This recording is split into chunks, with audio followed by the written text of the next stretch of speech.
అప్పుల బాధలు వెంటాడుతున్నాయా? అయితే 6 జేవిఆర్ వారి జాతిరత్నాలు ధరించండి. హలో అండి. అందరికీ నమస్కారం. నేను మీ కట్టా కార్తీక్.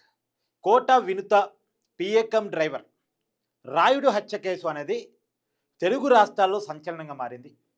తెలుగు రాష్ట్రాలనే కాదు, తమిళనాడు రాష్ట్రంలో కూడా ఇది ఒక పెద్ద వార్తగా ప్రసారమైంది. కారణం ఏంటంటే, ఈ రాయుడు మృతదేహం అనేది చెన్నైకి సంబంధించినటువంటి ఒక నది సమీపంలో దొరకటం, తమిళనాడు పోలీసులకి అది దొరకటం, తమిళనాడు పోలీసులే కేసు ఎంక్వైరీ చేయటం వల్ల ఇది తమిళనాడులో కూడా న్యూస్గా మారింది. ఏమై ఉంటుంది, ఏం జరుగుంటుంది, ఎందుకు చంపుంటారు అనేది. హత్య అనేది చాలా క్లారిటీ ముందు రోజే వచ్చేసింది. ముందుగా ఆత్మహత్య అనుకున్నప్పటికీ కూడా శరీరం మీద గాయాలు, పోస్ట్మార్టం రిపోర్టు, తర్వాత సీసీ కెమెరాల్లో ఏ వెహికల్స్లో ఇతను తీసుకొచ్చారు అన్నది ఐడెంటిఫికేషన్ అయిన తర్వాత ఇది హత్య అని చెప్పి నిర్ధారణకి తమిళనాడు పోలీసులు చాలా ఈజీగానే వచ్చేశారు.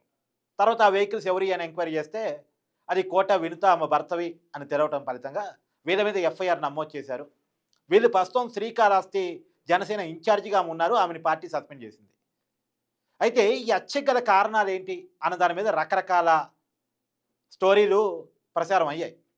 నిజానికి బొజ్జల సుధీర్ రెడ్డి ఎవరైతే అక్కడ శ్రీకాళహస్తి ఎమ్మెల్యే ఉన్నారో అతనికి ఈమెకి పడదని, అయితే ఈ రాయుడు అతని ట్రాప్లో పడ్డాడని, అతని డబ్బులకు లొంగాడని, ఆ విషయం వీళ్ళకి తెలిసిందని, ఏదో వీళ్ళకి సంబంధించినటువంటి ప్రైవేట్ వీడియోలు రాయుడు పెట్టుకొని బ్లాక్మెయిల్ చేశాడని, డబ్బులు డిమాండ్ చేశాడని, వీళ్ళ హత్యకి రాయుడు కుట్ర చేశాడని గత ఎన్నికల కంటే ముందే ఇలా రకరకాల కథనాలు ప్రచారం అయ్యాయి.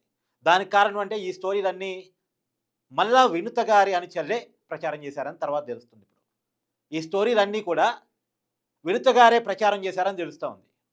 ఎందుకు రాయుడు క్యారెక్టర్ని బ్యాట్ చేయాలి, ఎందుకు చంపాల్సి వచ్చింది అన్న దాని మీద సానుభూతి రావాలి.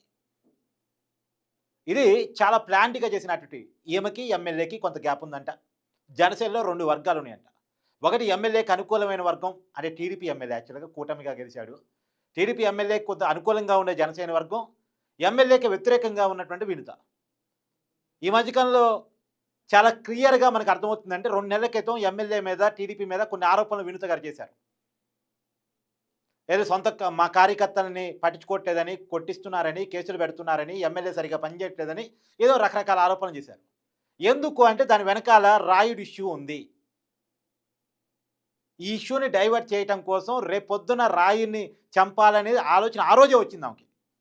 దీన్ని బట్టి అర్థమవుతుంది ఆ రోజే వాళ్ళు అనుకున్న రాయుడిని ఏదో చేయాలి అని. కాకపోతే అది ఎందుకు చేశారు అంటే ఎమ్మెల్యే మీదకి నెట్టేయాలి అనే ఆలోచన ఆ రోజే వచ్చింది అనేది తర్వాత ఇప్పుడే అర్థమవుతోంది. నిజానికి ఇప్పుడు బయటకు వస్తున్నట్టు సమాచారం దీనికి రాజకీయాలకి ఏ సంబంధం లేదు. ఇది పూర్తిగా వ్యక్తిగత అంశాల ఆధారంగా జరిగినటువంటి హత్య. ఇప్పుడు తమిళనాడు పోలీసులు వచ్చినటువంటి ప్రాథమిక నిర్ధారణ మేరకు, ఇదేమీ అఫీషియల్ తీర్పు కాదు కానీ తమిళనాడు పోలీసులు, తమిళనాడు మీడియా ప్రచారం చేసిన కథనాల మేరకు, తమిళనాడు పోలీసుల ప్రాథమిక నిర్ధారణ మేరకు ఈ రాయుడికి వినుత గారికి మధ్య ఏదో వివాహేతర సంబంధం ఉందని, ఆ విషయం భర్తకు తెలిసిందని, భర్త ఇద్దరిని మందలించాడని, రాయుడిని పనిలో నుంచి తీసేశాడని. అయితే రాయుడు ఈ మధ్యకాలంలో ఒక టాటూ వేయించుకున్నాడు. అంటే జై జనసేనతో పాటు ఈమె పేరును కూడా టాటూ వేయించుకున్నాడు. సో ఇతను పనిలోని తీసేసినా సరే ఈ విషయం బయటికి పొక్కే అవకాశం ఉంది. తర్వాత రాయుడి దగ్గర ఏదో కీలకమైన డేటా, వీడియోలు మొబైల్లో ఉన్నాయి కాబట్టి రాయుడినే లేకుండా చేయాలనే ప్లాన్కి వినుత భర్త వచ్చాడని, దానికి వినుత కూడా ఓకే చెప్పిందని, ఎవరికి అనుమానం రాకుండా ఉండాలని పనిలో నుంచి తీసేసి నెల తర్వాత, మామూలుగా పనిలో నుంచి తీసేటప్పుడు పలానా అతను మేము పనిలో నుంచి తీస్తాం, అతను మా పిఏ కాదు, డ్రైవర్ కాదు అని సోషల్ మీడియాలో పోస్ట్ పెట్టుకోవడం వేరు.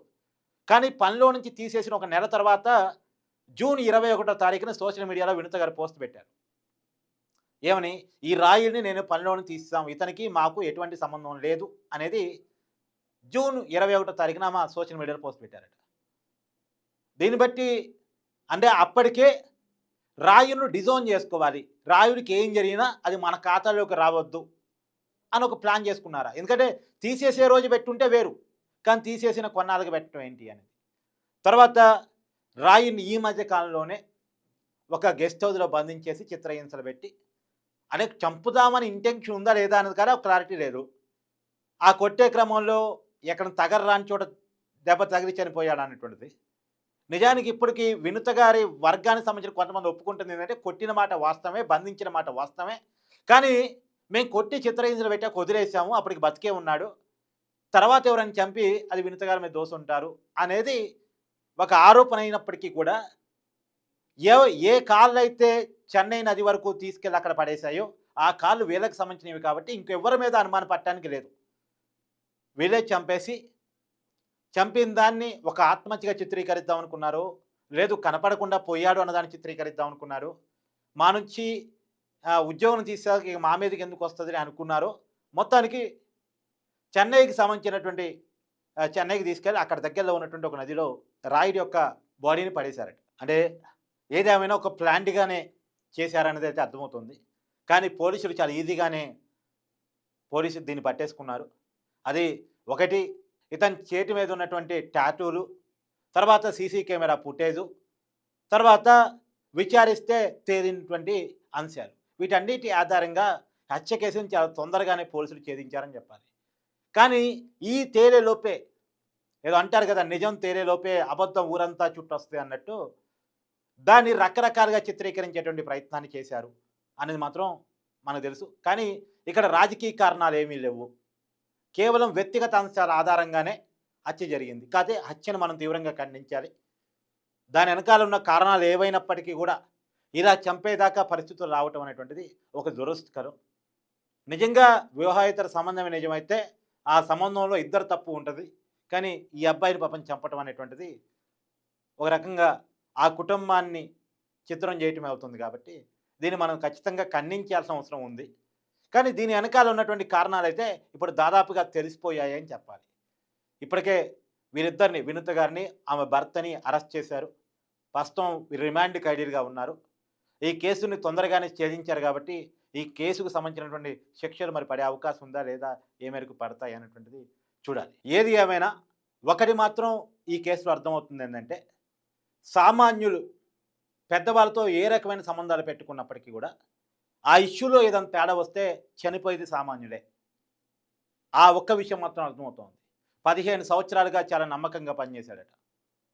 సరే 15 సంవత్సరాల కాలంలో ఆ కుటుంబంతో ఉన్నటువంటి అవినాభావ సంబంధం, ఆమెతో ఉన్నటువంటి పరిచయము అది కాస్త మరి ఏ రకంగా మారింది అనేది మనం చెప్పడానికి లేదు. కానీ 15 సంవత్సరాలుగా 15 సంవత్సరాలు అంటే చిన్న టైం కాదు, చాలా లాంగ్ పీరియడ్ వాళ్ళతోటి రిలేషన్ మెయింటైన్ చేస్తూ, అంటే వాళ్ళతో కుటుంబాలతో మంచి సంబంధాలు మెయింటైన్ చేస్తూ డ్రైవర్ కమ్ పిఏగా ఉన్నటువంటి వ్యక్తిని ఒక్కసారిగా చంపాల్సి వచ్చింది అంటే ఇది ఒక రకంగా దురదృష్టకరమైనటువంటి సంఘటన అని చెప్పాలి.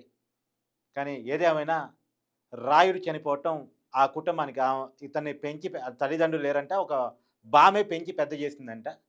మరి ఆ బామెకి సరైన టైంలో చూసుకునేవాడు లేకుండా చేసిన వాళ్ళు అయ్యారు ఈ కుటుంబం.